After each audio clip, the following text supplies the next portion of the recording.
Buenas tardes, bienvenidos a todos y feliz Día Mundial de los Museos. Vamos a, por circunstancias de agenda del profesor Checa Cremades, tuvimos que desplazar su conferencia del pasado martes a hoy y, bueno, pues lo quiero yo subrayar como un motivo de celebración, porque se va a hablar de uno de los grandes de la pintura y me vais a permitir el paralelismo por uno de los grandes historiadores del arte del barroco y del Renacimiento en España, que es Fernando Checa Cremades. Él, como digo, es un gran especialista en pintura barroca del XVII y de las relaciones de la monarquía hispánica con el arte. Es profesor en la Universidad Complutense desde 1976 y doctor por la misma universidad desde 1981.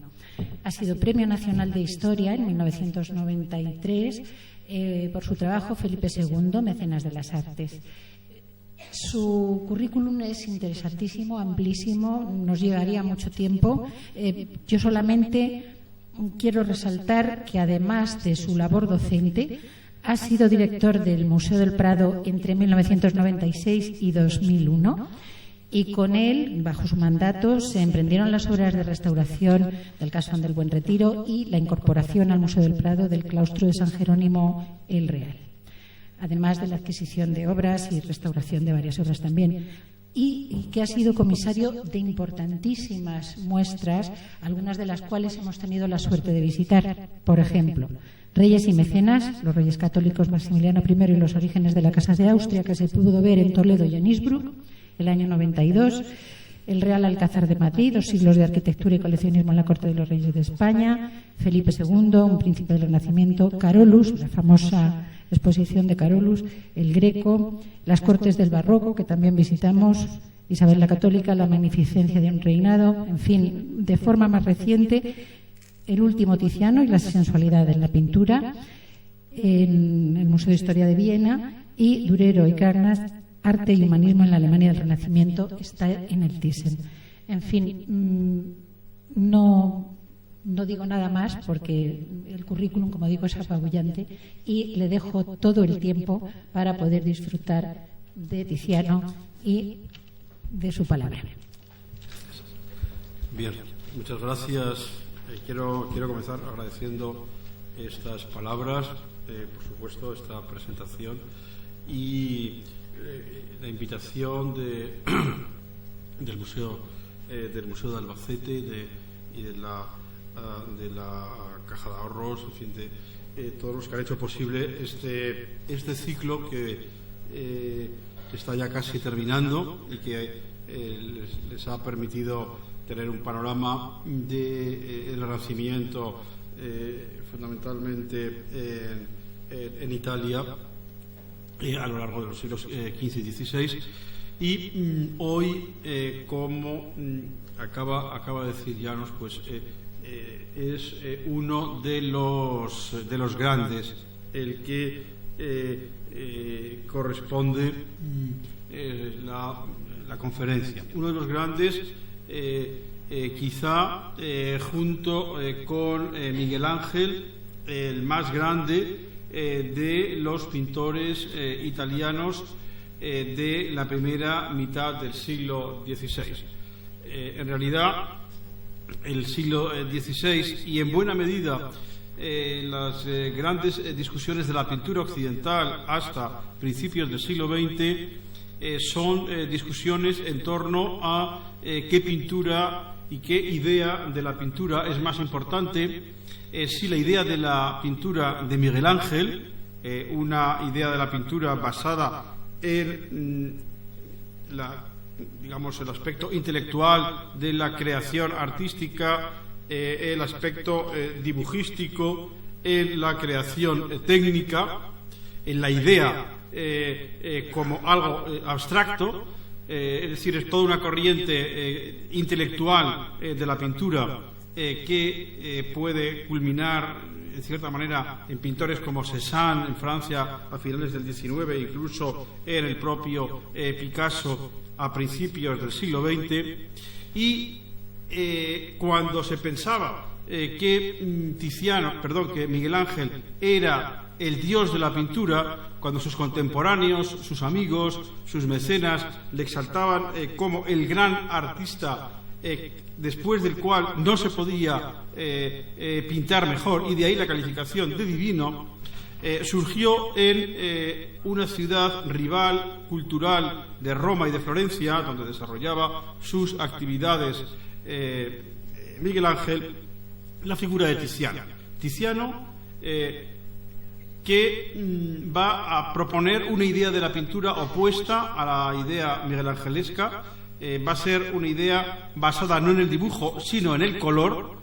No le iba a interesar, lo veremos sobre todo al final de su etapa, la delimitación de las formas a través de un dibujo preciso, sino la, digamos, destrucción de esas formas a través de la mancha y del color.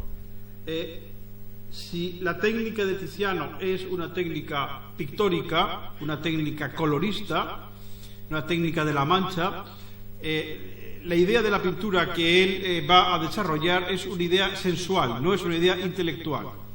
Si la pintura y la escultura de Miguel Ángel han de ser comprendidas a través de la mente, la pintura de Tiziano ha de ser comprendida a través del ojo, a través de la mirada, a través de los sentidos. Es decir, dibujo frente a color y sensualidad tizianesca frente a intelectualidad miguelangelesca. Estos términos son los términos de la discusión de la pintura en el siglo XVI, en la segunda mitad del XVI, en el XVII, en el XVIII y en el XIX, ¿no? Hasta finales del siglo XIX. Quiere decir que estos dos gigantes están definiendo los grandes temas de la pintura occidental en toda la Edad Moderna y en buena parte de la Edad Contemporánea. Por eso, entre los muchos puntos de vista que se pueden elegir para aproximarnos a la carrera de Tiziano, he elegido este que aparece, o estos dos que aparecen en el título de la conferencia. Es una pregunta, imágenes sin texto, explicaré por qué. Hay un texto, hay una explicación literaria, hay una idea detrás de la pintura de Tiziano. ¿Y cuál es esa idea de la pintura de Tiziano? Es decir, en Miguel Ángel es claro que tras las imágenes hay una idea, hay un texto. Tras la pintura de Tiziano parece que no hay un texto, parece que no hay una idea, parece que todo es sensualidad, pero en realidad son textos ocultos, más difíciles de comprender, pero cuando se comprenden más placenteros. Eso será un poco el argumento de la conferencia. Quiero iniciar con estas dos imágenes del protagonista. Tiziano se autorretrató muchas veces a lo largo de su vida en autorretratos individuales como estos, o incluyéndose en otros retratos, en otras composiciones. Pero estos dos, el de la izquierda, que se encuentra en el Museo de Berlín, y el de la derecha, el conocidísimo del Museo del Prado, nos muestran a Tiziano viejo y Tiziano ya en la etapa de su madurez. No sabemos cuándo nació Tiziano. Se discute, es uno de los temas clásicos de la bibliografía de Tiziano, la fecha de nacimiento de él, porque él deliberadamente confundía las fechas, se hacía pasar, sobre todo a partir de los 60-70 años, por más viejo, como un elemento de prestigio, pero hoy se piensa que no puede ser de otra manera, que Tiziano nacería en Pieve di Cadore, un pequeño pueblo cerca de Venecia, en los Alpes Dolomitas, hacia 1490, o sea, bastante finales del siglo XV, y que murió, eso sí que lo sabemos muy bien, el día 20 de agosto de 1576, en el momento en el que una dura peste asolaba la ciudad de Venecia.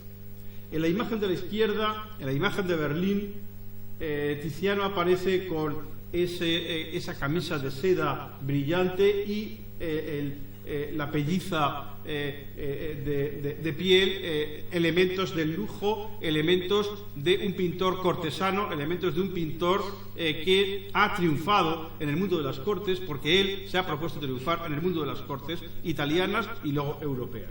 Y luce la cadena de oro. La cadena de oro es el símbolo de su nobleza. Tiziano fue ennoblecido por el emperador Carlos V en 1533 como caballero palatino, un título sin posibilidad de herencia, un título imperial, pero que raras personas lo tenían, y sobre todo personas de no origen noble, como es el caso de Tiziano. Pero Tiziano fue ennoblecido por Carlos V por los primeros retratos que le hizo. Y entonces, años después, luce orgullosamente en ese retrato que nos muestra a Tiziano como cortesano, luce ese traje lujoso y la cadena de oro, símbolo de su nobleza. En el retrato del Museo del Prado, un retrato mucho más austero, un retrato mucho más introspectivo, un retrato de estricto perfil, en el cual solamente se destaca, aparte del rostro, la mano con el pincel. Nos muestra el último Tiziano, un Tiziano que después, como veremos a lo largo de la conferencia, de haber exaltado la belleza, de haber creído que efectivamente la pintura puede llegar a proporcionarnos ese ideal de belleza, que a través del arte podemos alcanzar esa verdad de la belleza, al final de su vida, viejo, enfermo, casi ciego al final, va a expresar que la pintura es un drama, que es imposible llegar a la belleza, y nos dará uno de los mensajes más pesimistas y más trágicos acerca de la imposibilidad de llegar a la belleza que nos ha transmitido pintor alguno. O sea, el pintor más alegre al final se convertirá en el pintor más trágico. Eso lo veremos en las últimas obras de Tiziano al final de la conferencia, pero está ya anticipado en este retrato oscuro, este retrato tan intenso, autorretrato del Museo del Prado. Tiziano empezó a pintar en los tres géneros que él va a destacar a lo largo de toda su vida: en la pintura religiosa, en la pintura de retratos y en la pintura mitológica. Vamos a ver sobre todo ejemplos de pintura mitológica, pero he traído también algunos de pintura religiosa para poder dar un panorama lo más completo posible del artista. Aquí, en esta Virgen, entre San Francisco y San Roque, que es una de las primeras obras, si no la primera de las obras de Tiziano, se conserva en el Museo del Prado. Es una obra en la cual todavía debe muchísimo a su maestro, a uno de sus dos maestros. Los maestros de Tiziano fueron Giovanni Bellini, del cual se ha hablado en este ciclo, y de Giorgione, ¿no? También.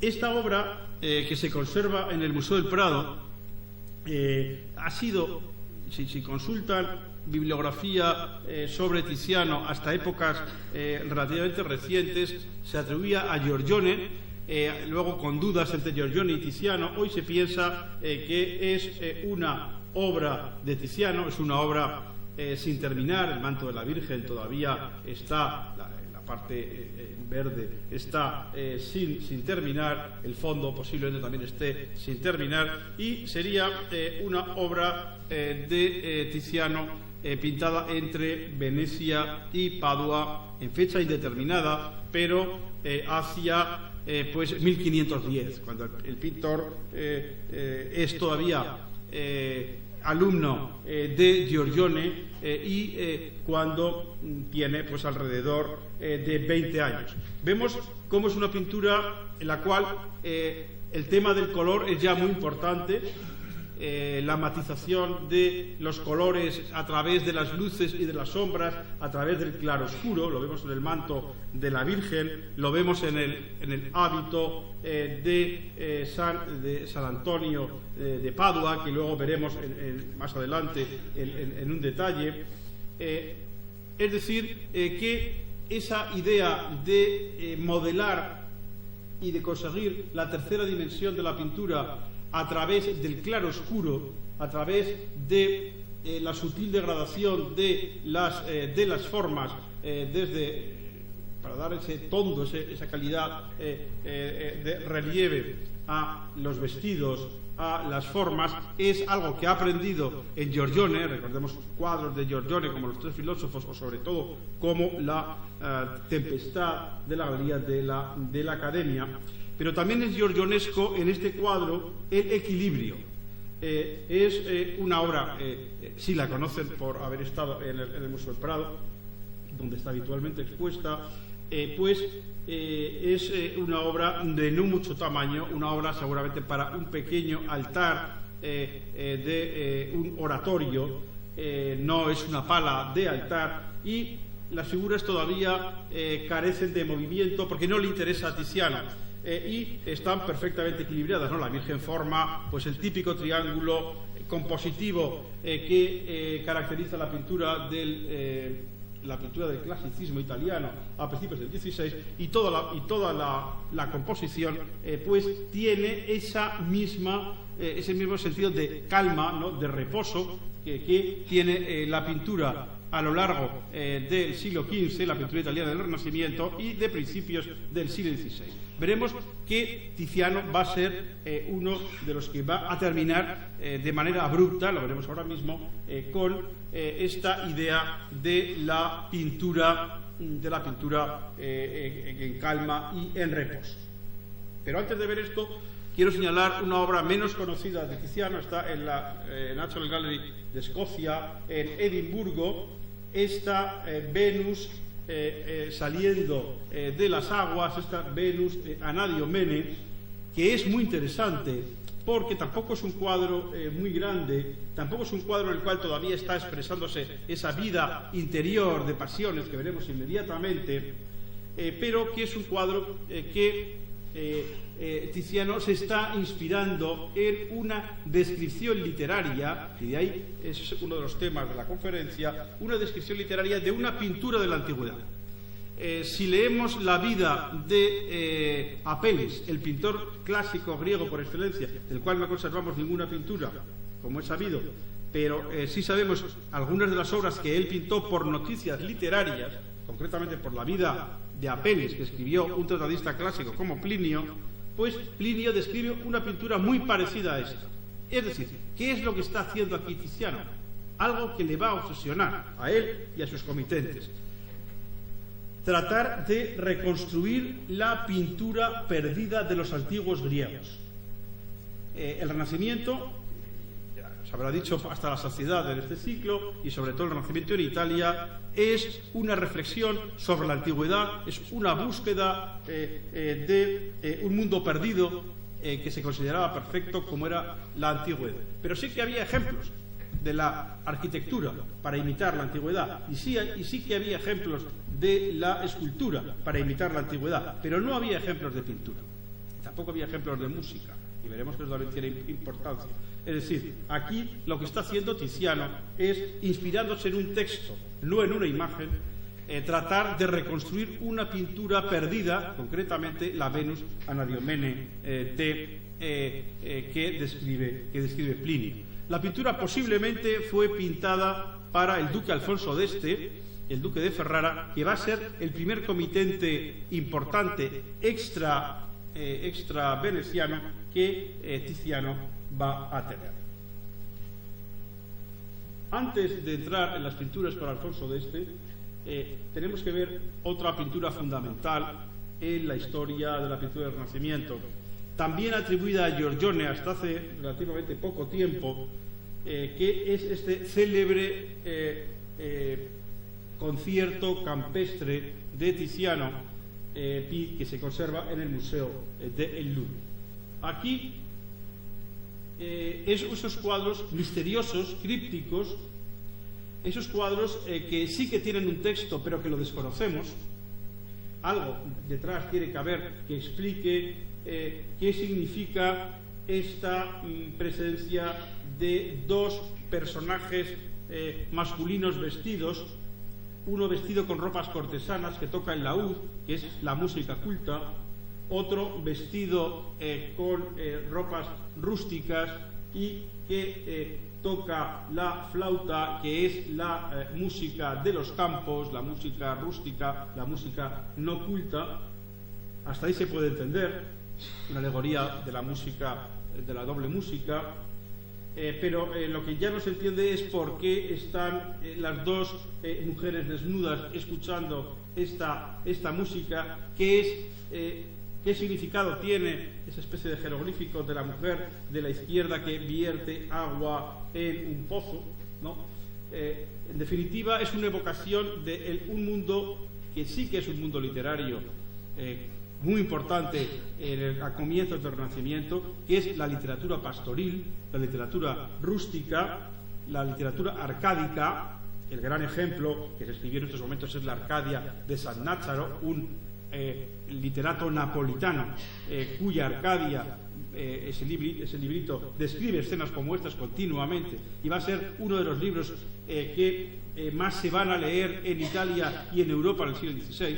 Sin la Arcadia de Sannazaro no se entiende toda esta pintura de paisajes, todo este tema de la música en el paisaje, no se entiende los pastores tocando, no se entiende la poesía de Garcilaso de la Vega y tantas cosas de la literatura y la cultura europea del Renacimiento. Ese paisaje arcádico, ese paisaje todavía calmado, en reposo, giorgionesco, es la gran aportación al inicio de la pintura de paisaje que Tiziano hace en sus tiempos primeros. Vemos cómo en estas pinturas de la juventud Tiziano está ya llegando a obras de importancia absoluta, porque, como digo, esta que estamos aquí viendo es una de las obras más importantes de todo el Renacimiento. Es decir, que un pintor joven, un pintor de 20 y pocos años, está creando ya emblemas de la pintura que van a ser operativos hasta el siglo XIX. Se van a copiar hasta el nacimiento de las vanguardias.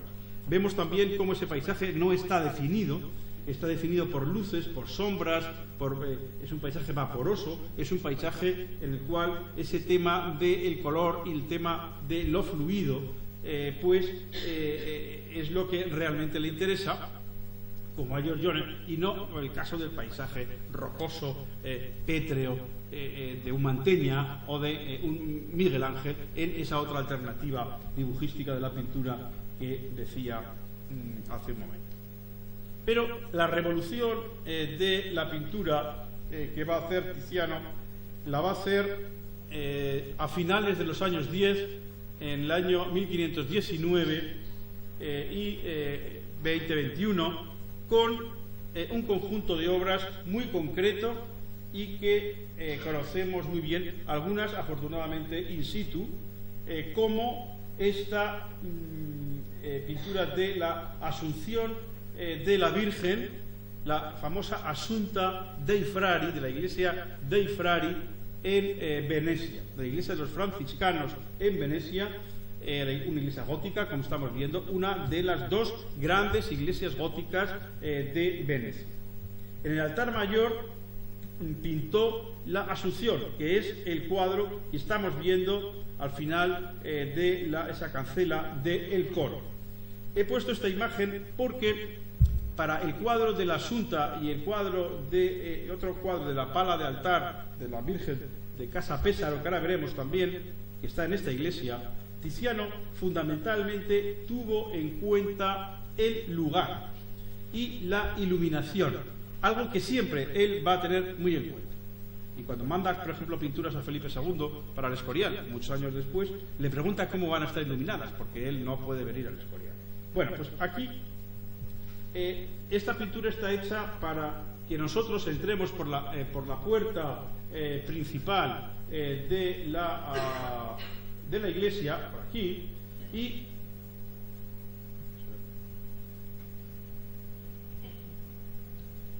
la veamos en el fondo, aquí, ¿no?, que es donde la estamos viendo, a través de esta cancela. Es una pintura, ahora veremos, que se ve frontalmente, que tiene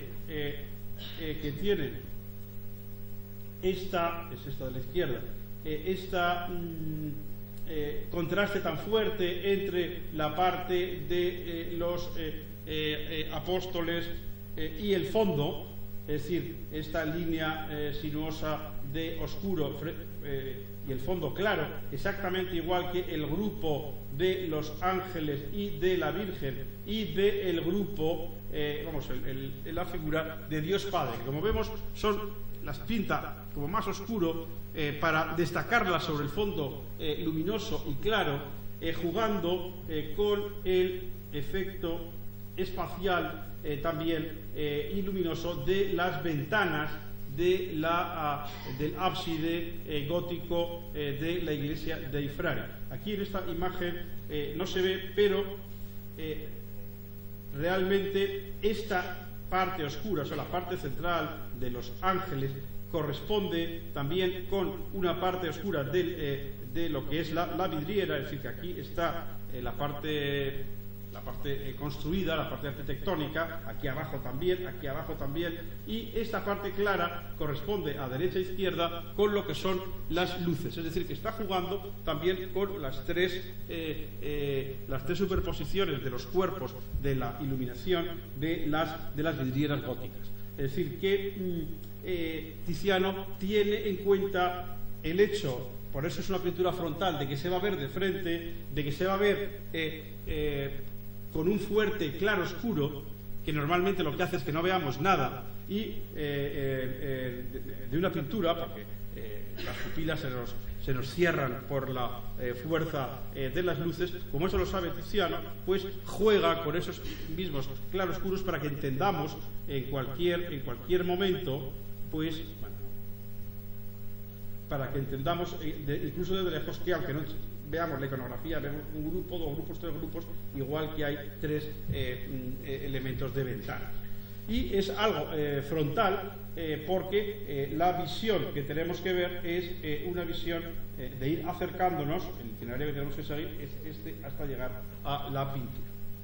Lo interesante, lo apasionante de esta confrontación, de esta pintura con la Virgen de Casa Pesaro. La Virgen de Casa Pesaro está aquí, no se ve en esta foto, está en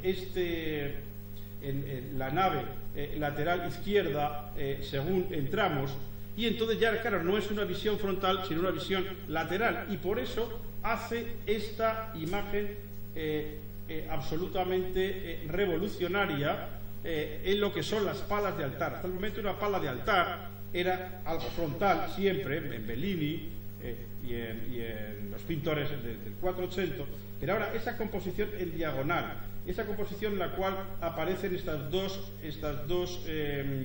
columnas que están jugando con las propias columnas de la iglesia, vemos las columnas reales y las pintadas detrás, pero también de manera ladeada. El desarrollo de la escena, como vemos, la escena principal, la Virgen con el niño, no está en el centro, sino está en un lado y nos lleva a toda esta diagonal, es decir, está metiendo una vida interna en la composición que rompe esa frontalidad con la cual hasta el momento se habían llevado las pinturas de palas de altar, de grandes superficies típicas del Renacimiento italiano, donde no hay retablos, sino grandes cuadros, y introduce esa idea del punto de vista en la pintura, que es fundamental en la pintura del Renacimiento y sobre todo en la pintura de Tiziano. Cada pintura tiene que estar hecha y pensada para el lugar donde está. Por eso es mejor verlas in situ. Por eso cuando en el siglo XIX se crea la Galería de la Academia en Venecia con pinturas de los conventos, iglesias venecianos, se lleva la pintura dei Frari como uno de los grandes cuadros de la Galería de la Academia, y allí no tiene sentido. Hay acuarelas y demás que vemos la pintura como monótonamente colocada en una sala, y a los pocos años, a principios del siglo XX, pues la pintura volvió otra vez al lugar que es donde realmente hay que verla, que es la iglesia dei Frari. Pero además, en estas dos pinturas Tiziano introdujo otro elemento muy importante, y es la vida. es el movimiento, es la expresión de los sentimientos, es lo que se llamaba la expresión de los afectos, de los affetti, que es algo que comienza a interesar muchísimo a los pintores del siglo XVI. En el siglo XV no había interesado tanto. La pintura de un Piero della Francesca, de un Paolo Uccello, incluso de un Bellini, es una pintura mucho más estática, es una pintura que no trata tanto de expresar emociones como de expresar una serie de composiciones. Pero Leonardo, ese gran revolucionario de la luz y tantas cosas, ya dijo que la pintura tiene que expresar el cuerpo humano en movimiento, sentado, tumbado, agachado, de rodillas, como escribe en su famoso tratado, y además el rostro tiene que expresar el dolor, la pena, la alegría, la sorpresa, etc. Los afectos, lo que llamaban los afectos. Pues esa idea de la expresión de los affetti, del movimiento, aparece en pintores de ahora, como Leonardo, ya lo he dicho, como Rafael, en el cuadro de la Transfiguración, que es paralelo a es la otra gran revolución de la pintura de altar en Roma, y en la Asunta de Frari y en el cuadro de la Virgen de Capesa. Es decir, es esa introducción de los movimientos internos del alma en la pintura, lo que también aparece en estas dos obras para la iglesia de los franciscanos de Venecia. El éxito de los franciscanos de Venecia hace que Tiziano salga por primera vez de Venecia con un encargo no importante, sino importantísimo. Perdón que a lo mejor sea exagerado, a mí me entusiasma la pintura de Tiziano, evidentemente, pero es que es verdad. Es decir, estos cuadros que estamos viendo aquí, que son los cuadros del gabinete de Alfonso I de Ferrara, en Ferrara, el gabinete, el camarino de alabastro, que son 3 cuadros de Tiziano y la parte de arriba de Bellini, terminado por Tiziano, son cuadros capitales en la historia de la pintura también, sobre todo en el siglo XVII. En el siglo XVII, un cuadro como el de la Bacanal del Prado y la ofrenda a Venus del Prado, cuando salieron de Roma para regalárselos a Felipe IV, y por eso tenemos la suerte de tenerlos en el Museo del Prado, se consideraban los cuadros más importantes que había en Roma. En ese momento, de los años 30 del 17, Miguel Ángel tenía como un bache en la apreciación de los artistas, y los cuadros, la escuela de los pintores, eran los cuadros Andrea Blandini, estaba entonces en la colección Andrea Blandini, ya estaban en Roma, no en Ferrara, que eran de Tiziano, estos 2 cuadros de Tiziano, que los va a copiar Rubens, Poussin, va a servir también de inspiración en algún momento a Velázquez, a Guido Reni, a Domenichino, a todos los grandes pintores italianos o que viajaban a Italia, como Poussin o Rubens del siglo XVII. Estos cuadros tienen una historia apasionante, pero que no voy a entrar en ella, de encargo, porque en un principio Alfonso de Este no los había encargado a Tiziano. Tiziano era todavía muy joven. Había encargado un cuadro a su maestro, a Bellini, la ofrenda de los dioses, que está en Washington, la fiesta de los dioses, perdón, y luego había encargado otros a Rafael, a Fra Bartolomeo, a Dosso Dossi, otros pintores importantes a nivel italiano, como Rafael, o a nivel local, como Dosso Dossi, para crear una especie como de antología de los grandes artistas de principios del siglo XVI. Pero por una serie de razones, Rafael muere, Dosso Dossi no termina el encargo, Fra Bartolomeo muere, Tiziano, que es habilísimo y que lo que le interesa es conseguir los mejores encargos, pues poco a poco se va haciendo con todo el encargo y al final acabará incluso modificando para unir estilísticamente todos los cuadros, incluso modificando el fondo, el paisaje es de Tiziano, el cuadro de Bellini. Pero los cuadros importantes de Tiziano son la ofrenda de los Andrios, ahora lo comentaré, que es conocido como la Bacanal del Museo del Prado, la ofrenda a Venus también en el Museo del Prado, y Baco y Ariadna, que está en la National Gallery de Londres. Quizá el más conocido de todos sea el cuadro del Museo del Prado, la ofrenda a Venus. Estos 3 cuadros están inspirados, y de ahí el tema del texto, en un texto clásico que es interesantísimo el mecanismo, ¿no?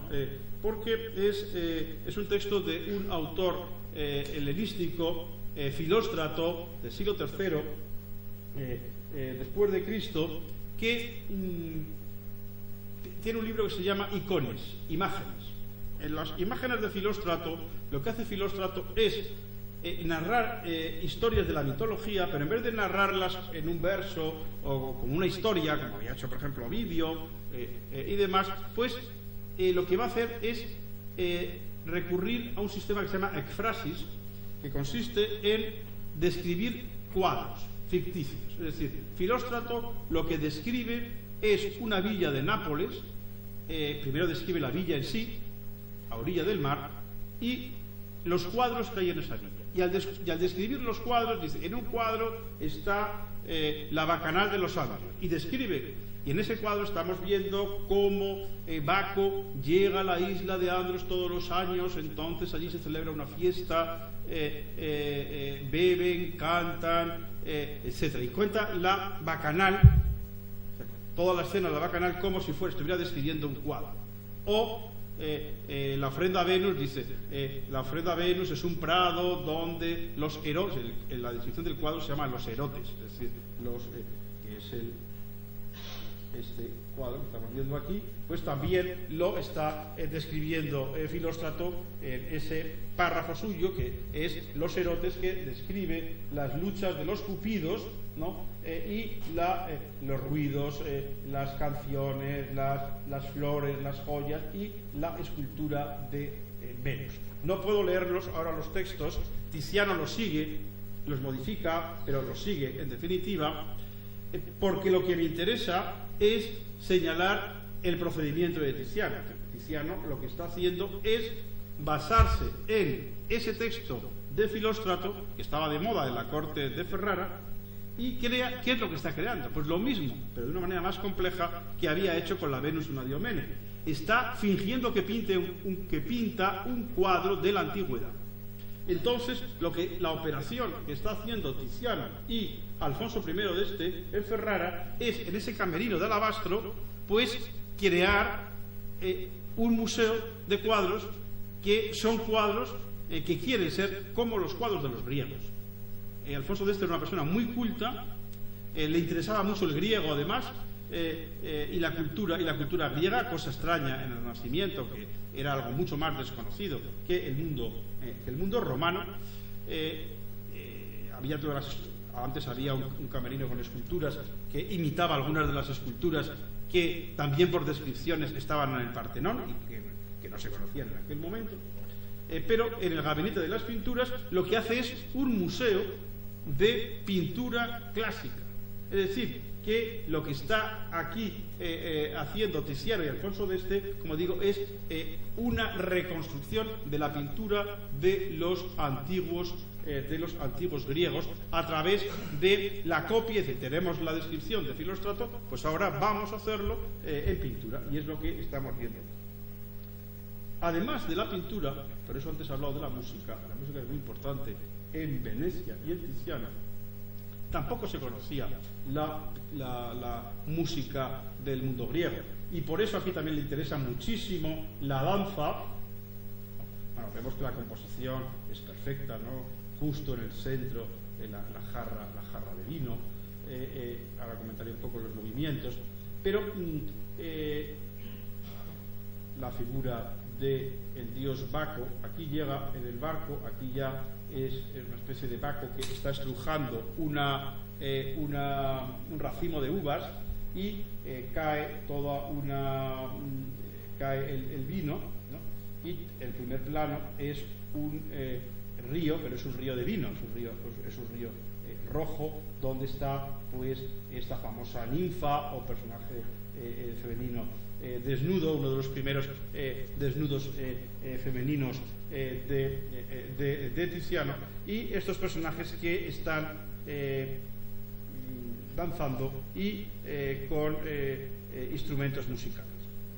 Se ha estudiado las notas y el texto de esta partitura, que es un canon de Vilaer, un músico flamenco al servicio de Alfonso I de cuyo texto es: el que bebe y no vuelve a beber no sabe lo que es beber. Es decir, hay en toda el ciclo de Ferrara ese sentimiento de la bebida, de la belleza en la variedad, la belleza en la mujer desnuda, la belleza en Venus, en la ofrenda de Venus, la belleza en Ariadna. Es decir, hay todo un canto a la vida basado en estas fuentes, como digo, estas fuentes clásicas. Claro, Tiziano en esta etapa, estamos en los años 30, es un personaje que, como he dicho al principio, cree en la belleza. Y la belleza él la va a sentir personificada como corresponde a la cultura renacentista de estos momentos en la diosa de la belleza. La diosa de la belleza es Venus.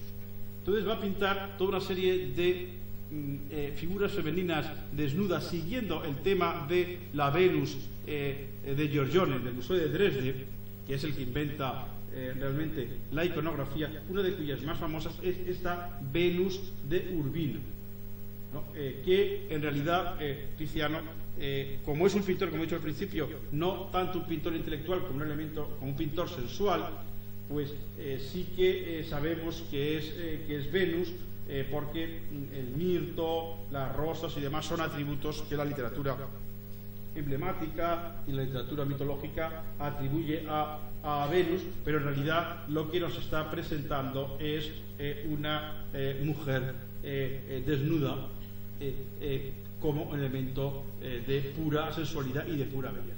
Este cuadro es un cuadro muy discutido porque no fue comprada por el duque de Urbino, por Guidobaldo de la Rovere. Sí que fue comprada, fue encargado por Guidobaldo, no fue encargado, quiero decir. Entonces no es un cuadro nupcial, como a veces se pensaba, porque los documentos lo que dicen es que Guidobaldo vio el cuadro, lo compró 2 años después de casarse y no tenía dinero para comprarlo, y le pidió dinero a su madre para comprarlo. Quiere decir que Tiziano tenía este cuadro en su taller y este Guidobaldo, personaje muy culto y demás, pero en ese momento con dificultades económicas, pues lo tuvo que comprar, o sea que no estaba encargada. Quiere decir que no es un cuadro nupcial, quiere decir que Tiziano, aparte de encargos, tenía también en su taller obras, ya veremos algunas, que las empleaba como modelos para él ir copiando obras similares según los encargos, o directamente para venderlas sin un encargo previo, como esta famosa Venus de Urbino que hoy se encuentra en los Uffizi. Lo mismo en toda esta serie, que son 5. Aquí vemos 3, 2 en el Prado, otro en Berlín, pero hay otro en el Fitzwilliam y otro en el Metropolitan de Nueva York, de Venus y la música, que también nos llevaría muchísimo tiempo el análisis. También son cuadros que, más que un texto detrás, tienen una idea clásica. No son poesías, sino figuraciones fabulosas, que son los términos que está empleando Tiziano. Las poesías son las que tienen detrás un texto, ahora las veremos, un texto de Ovidio fundamentalmente, y las figuraciones fabulosas son cuadros que Tiziano inventa la iconografía basándose en la antigüedad clásica. Estos de Venus y la música no hay un texto en la literatura clásica que nos relate que Venus se recreaba con la música de un órgano, de un laúd, en otro caso, en un jardín y demás. No hay un texto que directamente lo describa. Pero evidentemente está inspirado en el mundo clásico. ¿Y qué es este cuadro? Pues para mí son 2 cosas. Por un lado, como se ha dicho desde Panofsky y otros, es una alegoría a los sentidos más perfectos para alcanzar la belleza, según Marsilio Ficino y la teoría neoplatónica, que hace una jerarquía de los sentidos. Los sentidos más perfectos de este amor platónico son la vista, y de ahí que el personaje esté mirando a la Venus, y además mirando directamente el sexo de la Venus, y el oído, y de ahí que el personaje esté tocando. O sea, son los sentidos más espirituales y por eso los más apreciados por la teoría neoplatónica. Entonces, seguramente es una alegoría neoplatónica para uso de coleccionistas. Esos son cuadros que muchas veces no se sabe dónde estaban en un principio, pero en casas de coleccionistas de Verona, de Padua, de Venecia, de Venecia y sus alrededores, hasta llegar a las colecciones regias de los siglos XVII, al siglo siguiente, al siglo XVII. Pero a la vez que esto, yo creo que por lo menos en los cuadros del Prado y en otro más, en Nueva York, el hecho de que la parte de atrás, ese jardín, sea un jardín con un sátiro, un jardín formal, y aparezca, casi la imagen no se ve, pero aquí hay una pareja abrazándose, tocándose de una manera un tanto violenta, pues nos hace ver que esta es una escena llamada escena satírica, según las ideas del teatro del Renacimiento. Hay grabados de la época en que se representa la escena satírica de esta manera, exactamente igual, de Amigos de Tiziano, de Serlio concretamente. La fuente es un sátiro, la escena es la escena satírica, los personajes se abrazan, es decir, es como una alegoría de el amor no tan puro, es decir, del amor satírico, del amor lascivo. Sannazaro dice: representaré el país de la lascivia por un sátiro, y dice sí, como ha hecho Tiziano en algunas de sus pinturas. Es una cita casi textual de Sannazaro. Es decir, que yo creo que estos cuadros es una especie de psicomaquia en el cual se opone el amor platónico, el amor de la vista y el amor del oído, los sentidos más puros, a el amor lascivo, al amor del sátiro, jugando de una manera moralizante con esas ideas propias del Renacimiento. Por ejemplo, dentro de las invenciones fabulosas está la Venus con el espejo. Este cuadro era un modelo que tenía Tiziano en su taller, y de él copiaba, porque se conservan muchas versiones peores, las hacía él o su taller, pero aparte de ese tema del modelo, me interesa porque esa idea de la belleza reflejada en un espejo es una alegoría muy típica del Renacimiento, y nos está hablando cómo en esta etapa central de Tiziano, en esta etapa de madurez Tiziano, lo que está es realmente tratándonos de demostrar que la belleza encarnada en el cuerpo femenino, encarnada en el cuerpo de la diosa del amor, del deseo y de la belleza, que es Venus, es posible alcanzarla a través del arte, o a través de otras figuras que no son Venus, pero que también son cuerpos femeninos en esa postura reclinada, que es casi un emblema de la pintura veneciana. Aquí tenemos la Danae de Capodimonte, del Museo de Capodimonte, la Danae Farnesio, precedente de la Danae que ahora veremos para Felipe II, que era vista directamente, como nos lo podemos imaginar, es decir, como una pintura de excitación sensual y también de una pintura de excitación sexual. Hay un texto referido a esta Danae de Capodimonte, que Monseñor de la Casa, un cardenal del Círculo de los Farnesio, comenta a otro personaje que ahora no recuerdo, y dice que ha visto esta Danae, y que al lado de esta Danae la Venus de Urbino parece una monja teatina. A mí me parece más provocativa la Venus de Urbino, pero al monseñor de la Casa no le parecía así. Pero lo cierto es que la lectura que está haciendo realmente es esa lectura de pinturas que sirven no solamente de reflexión intelectual sobre la belleza, sino también de excitación sensual y sexual, como digo, propio de la pintura veneciana y propio de esa idea de la pintura que tiene Tiziano. Algo más serio, por supuesto, es todo el Tiziano, no solo religioso, sino también profano y retratista. Quizá el retrato más famoso de Tiziano sea Carlos V a caballo. En Carlos V a caballo también señalaré fundamentalmente el tema del texto. Parece que ahí está Carlos V, parece que es una pintura realista. El caballo es el caballo que utilizó, la armadura es la armadura que utilizó. Ahora, si van al Museo del Prado, hay una exposición bellísima de armaduras y cuadros en los cuales se ponen las armaduras conservadas al lado de los cuadros, y está la armadura de Milberg al lado de este cuadro, una ocasión fantástica para verlo. Pero realmente esto que parece como una pintura realista, pues no lo está.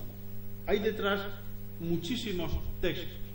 Hay primero un texto también realista, que es la Crónica de Ávila y Zúñiga, que describe exactamente así a Carlos V. Y ahora Ávila y Zúñiga era amigo de Tiziano y era el cronista oficial de la guerra de Alemania de Carlos V.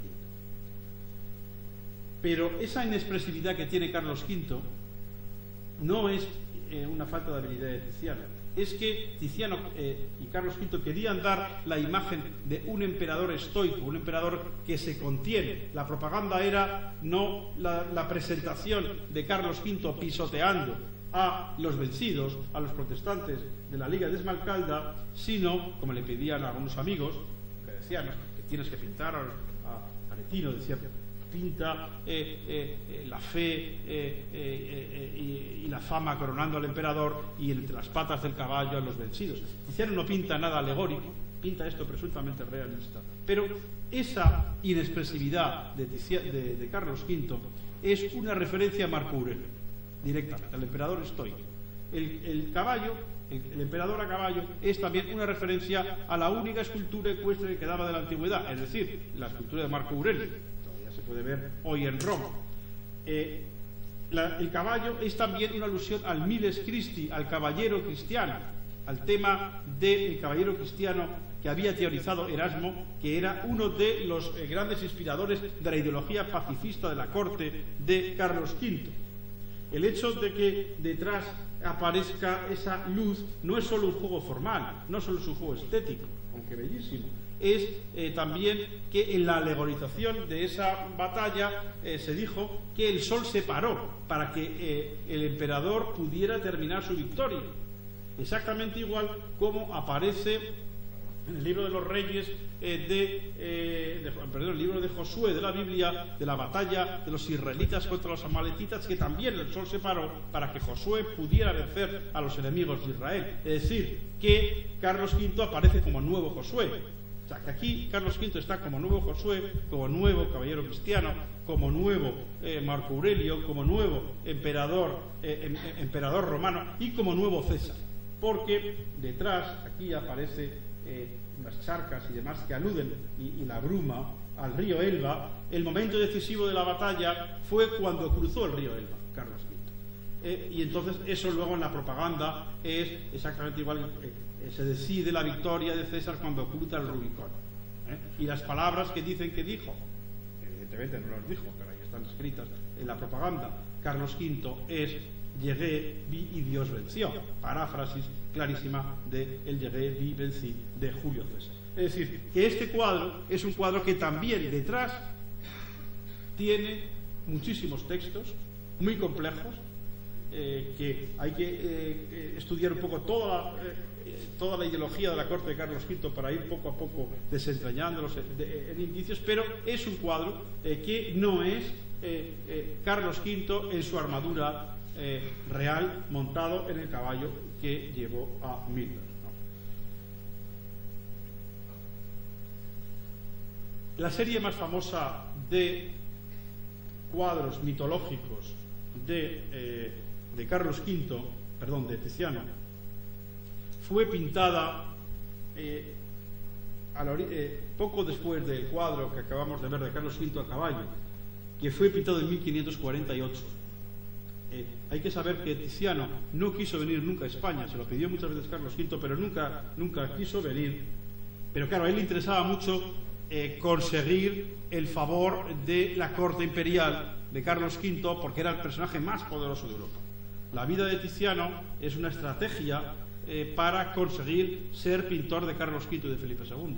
Y de ahí esos pasos que va dando entre todos los nobles italianos afines al emperador, hasta llegar al emperador y después a Felipe II.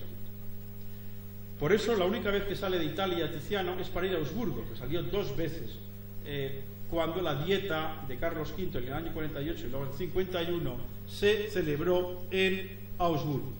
Y Tiziano cogió las maletas y a sus discípulos y atravesó los Alpes en el invierno. Todo eso, en sus cartas llora mucho, se queja, etcétera, etcétera, pero fue porque le interesaba muchísimo ese patrocinio, evidentemente.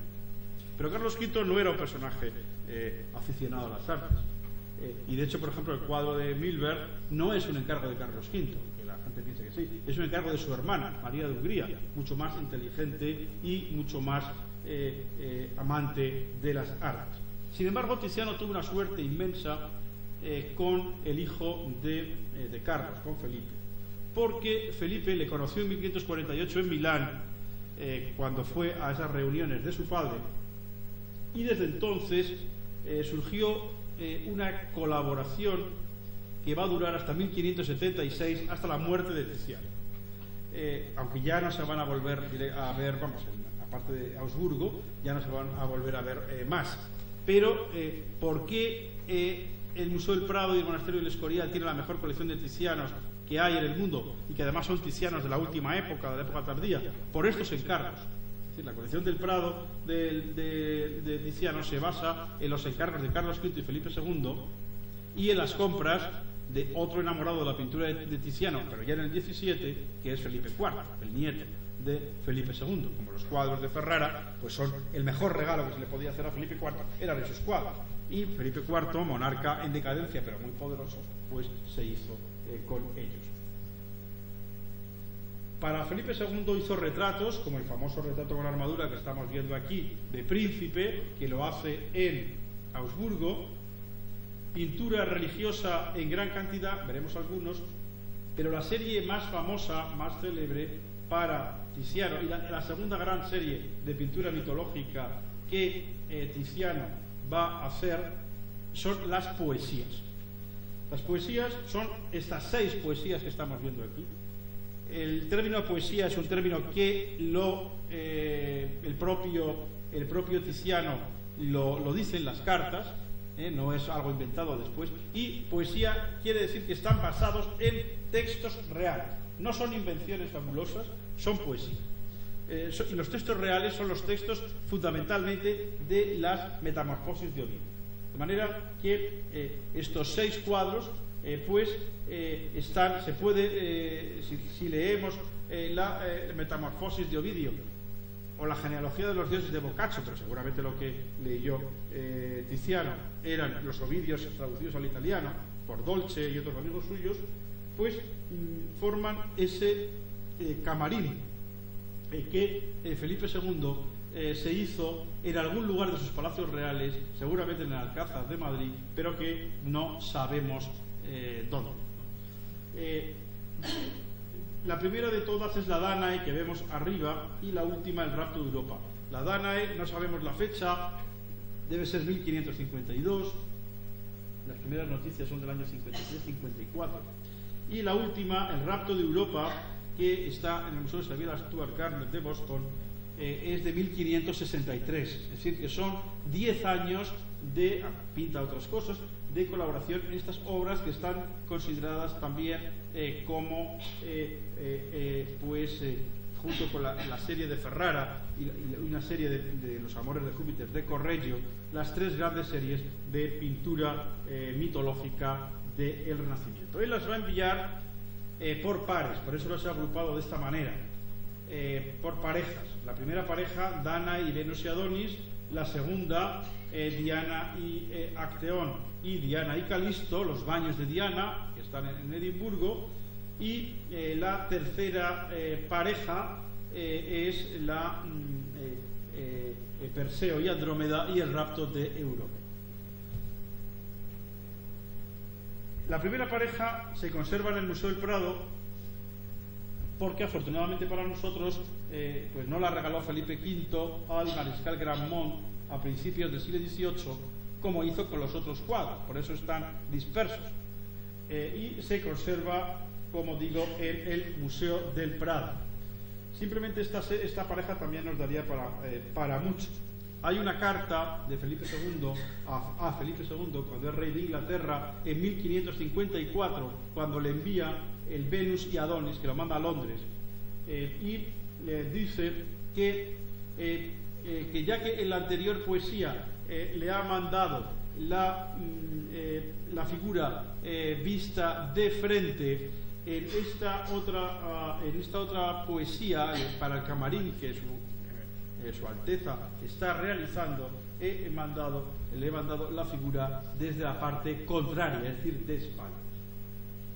En este texto nos damos cuenta que las pinturas están hechas para verse todas en una sola habitación, en un camarín, que se juega el contraposto entre unas y otras, como es obvio si las vemos emparejadas, y que esa alusión de que en la Dana estamos viendo la figura desnuda de frente y en la Venus y en la Adonis la figura de espaldas, es una alusión que tiene una doble lectura, una lectura directamente erótica que no se puede soslayar, pero también una lectura en clave intelectual, porque una de las discusiones de la época era si la pintura era superior a la escultura. Hoy día eso no nos lo planteamos, pero en el siglo XVI era uno de los temas que más les apasionaba.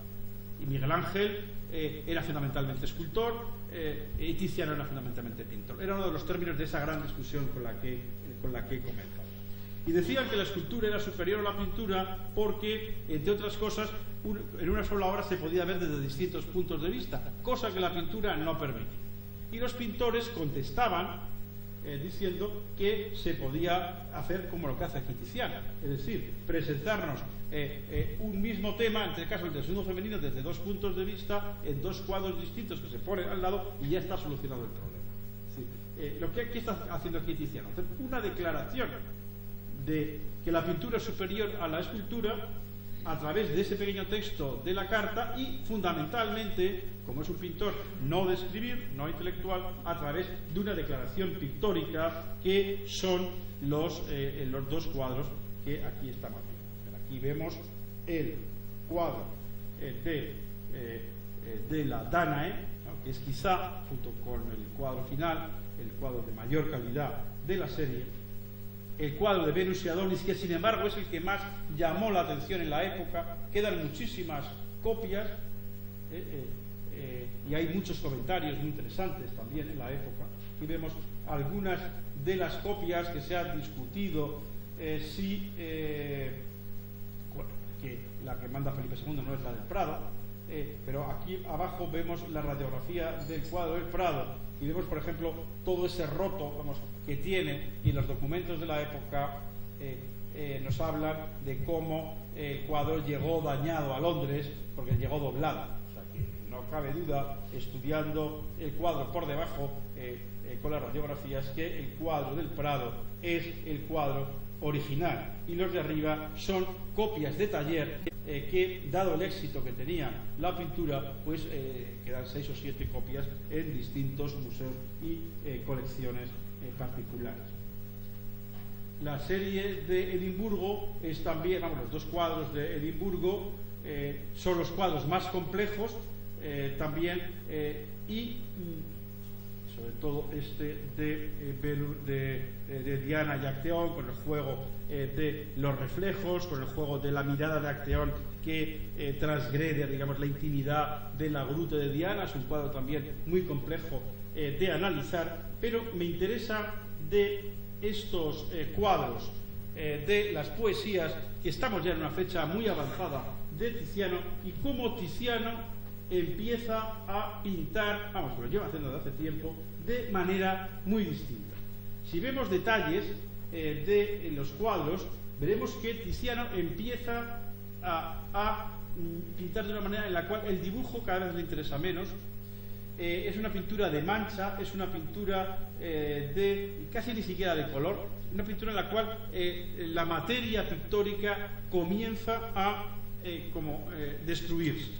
Son pinturas, como dice Vasari, que en definitiva en la vida de Vasari escribe que es un enemigo en el fondo de Tiziano, porque Vasari es discípulo de Miguel Ángel, pero analiza, es uno de los grandes críticos del siglo XVI, analiza estas pinturas concretamente, dice que han gustado mucho al rey de España por la vida que tienen, o sea, por ese sentido de vida interior, y dice que aquí comenzó a pintar de esa manera última suya, que así como al principio las pinturas se veían bien y se podían ver, eran para ser vistas de cerca y de lejos, las pinturas de esta última etapa son solamente para ver de lejos, porque si las vemos de cerca, pues lo que vemos son manchas. Si nos acercamos, y ahora veremos que eso es, y con eso ya terminaré, lo que es la última etapa de Tiziano. Vemos aquí cómo, volviendo a un cuadro de la primera etapa de Tiziano, cómo pinta la mano, perfectamente redondeada con el claroscuro, en el cuadro del Prado de la Virgen con San Antonio y San Roque, un cuadro de su juventud, y cómo pinta algo con mucho más plano y mucho más desleído, la mano de la dana, en la cual, para comprender bien cómo funciona el pliegue, la tela, la carne y demás, nos tenemos que ir hacia atrás para que se funda en nuestra retina las manchas y podamos comprender aquello. Eso es el análisis que hizo Vasari. Aquí lo mismo, cómo está hecha la tela de San Antonio de Padua, perfectamente modelada con este claro oscuro, perfectamente tridimensional, y cómo, de una manera fabulosa, estamos viendo la tela blanca, que son ya manchas de la Danae de 1552 del Museo del Prado. Esto es lo que se ha llamado el último Tiziano, que es uno de los temas que ahora está más de moda estudiar. Se hizo una exposición muy interesante en Venecia y en Viena sobre el tema del último Tiziano, porque es el origen de muchísimas cosas de la pintura contemporánea.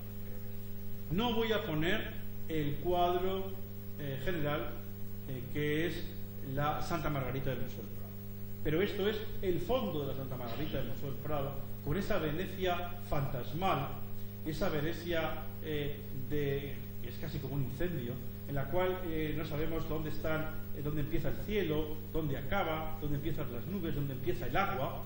Esto es el último Tiziano.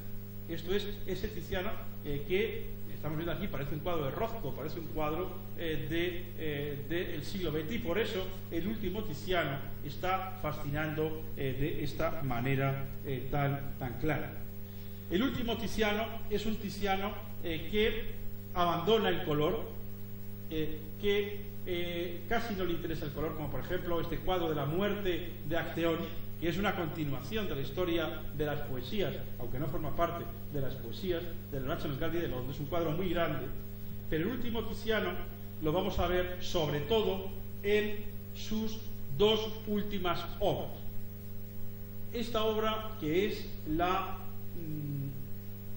Piedad de la Galería de la Academia, un cuadro enorme que Tiziano pintó para estar en su tumba en la iglesia dei Frari, en el cual Tiziano se autorretrata en la figura de San Jerónimo, en la cual es un cuadro en el cual no le interesa para nada ni la proporción, la arquitectura es absolutamente desproporcionada, no guarda proporción esta figura que sale como huyendo, despavorida, sacada de un sarcófago antiguo, y el grupo mucho más pequeño de la Virgen y el Cristo, que está absolutamente pictóricamente destrozado. Son hechas manchas, pintura a base de manchas. Es un cuadro oscuro, es un cuadro sin perspectiva, opresivo por la arquitectura. Es decir, Tiziano nos está mostrando aquí la tragedia de la pintura.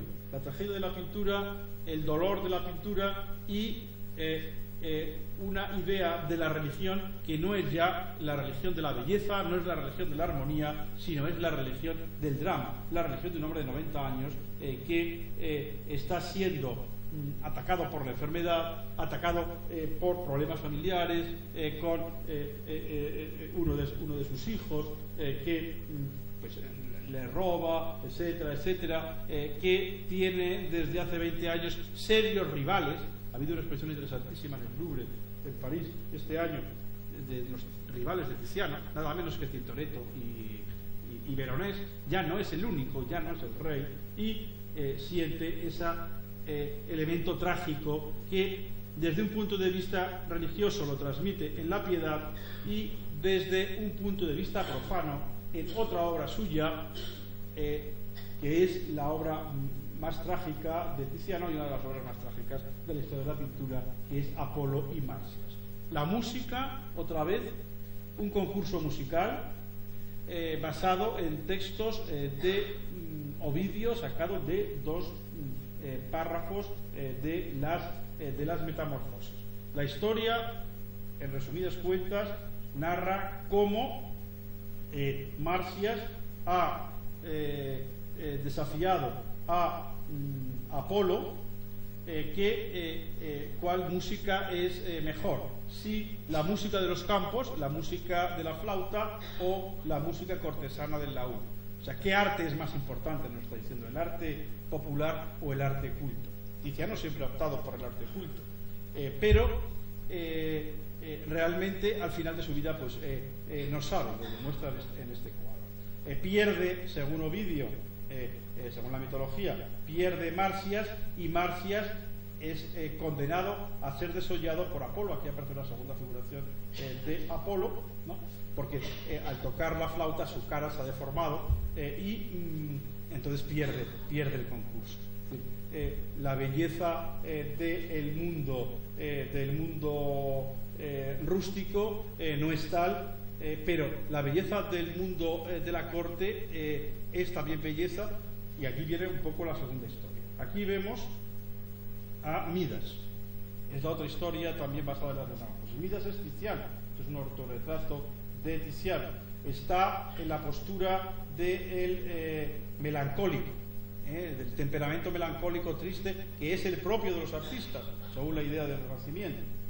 Y Midas, que es un rey, contempla todo esto, Tiziano contempla todo esto desde la postura del melancólico, con orejas de burro, porque Midas ha sido castigado por su avaricia, ha sido salvado porque estaba a punto de morir, porque no podía ni comer, porque todo lo que tocaba se convertía en oro según su estúpida pretensión de riqueza. Tiziano era un avaro, al final Zeus lo salva, pero le condena a estar con orejas de burro. Es decir, que Tiziano, el artista melancólico, que reniega, que ya sabe que la riqueza no sirve absolutamente para nada, y a Tiziano le interesaba mucho el dinero, es una vida dólares previo al Dalí del siglo XX, contempla todo esto, este horror, ¿no? Absoluto, que es el fin de la belleza rústica, el fin de la belleza de los campos, la inoperancia también que aparece en un segundo término de la lira di braccio, del arte culto, y aparece otra vez un río, ¿no? Era un río, pero ahora ya no es un río de vino, como en su juventud, como en la época de la Bacanal. No es un río de agua como en Diana y Acteón para Felipe II, es un río de sangre. Es el río de sangre de Marcias desollado, al que, igual que los perrillos se acercaban al agua de Diana y Acteón, pues se acerca aquí otro perrillo, otro perro también. Es decir, el vino y el agua han sido sustituidos por la sangre. Y un cuadro pues, que es de los cuadros más fuertes realmente de la historia de la pintura, nos viene a decir que la belleza no es posible, que la riqueza conseguida a través del trabajo no sirve para nada, y que el artista es un ser melancólico que al final acaba, el creador acaba con orejas de burro. Muchas gracias.